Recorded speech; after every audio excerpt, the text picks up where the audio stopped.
நாலாவது, வேதாகமம் ஒரு அரசாங்கத்தை பற்றியது, கவர்னன்ஸ்.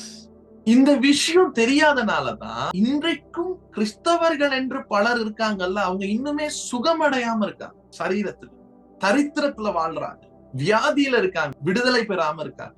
அதான் இயேசு ராஜாவை பற்றி, ராஜ்யத்தை பற்றி பேசும்போது, ராஜாவை பற்றி பேசும்போது, அரச உரிமையை பற்றி பேசும்போது அந்த அந்த உணர்விலேயே அவர் வாழ்றனால அவர் அந்த விடுதலையில இருந்தாரு.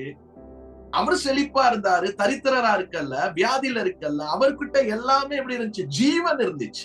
அந்த ஜீவன் பரிபூரணம் அடையும்படி கொடுக்க வந்தேன். இந்த ஜனங்கள் எல்லாரும் ராஜ்யத்தின் விடுதலையையும் சுகத்தையும் அனுபவிக்க வேண்டும் என்று அவர் போகும்போது ஜனங்கள் அற்புதங்களையும் சுகத்தையும் பெறாங்க.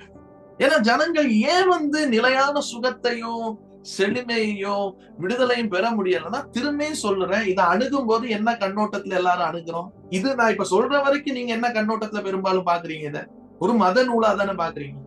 ஏன்னா ஸ்கூல் டேஸ்ல இருந்து, பிறந்ததுல இருந்து, வளர்ந்ததுல இருந்து நமக்கு ஒவ்வொரு மதத்துக்கும் ஒவ்வொரு புத்தகம் இருக்கு. அதே மாதிரி இதுவும் ஒரு புத்தகம் என்று நமக்கு சொல்லி கொடுத்துட்டாங்க.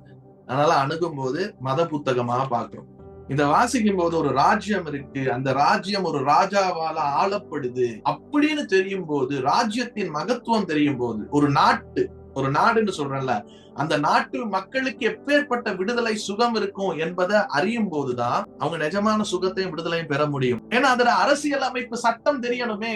ராஜ்யம் தெரிந்தாதான், அதன் அரசு தெரிந்தாதான் அரசியலமைப்பு சட்டம் தெரியும், கான்ஸ்டிடியூஷன்ல. அப்பதான் அவங்க சட்டப்பூர்வ உரிமைகளை அறிந்து ஜெபிப்பாங்க, அற்புதங்களை அனுபவிப்பாங்க. அப்ப ராஜாவின் குடும்பம், அரச குடும்பம், ராஜ்யம்.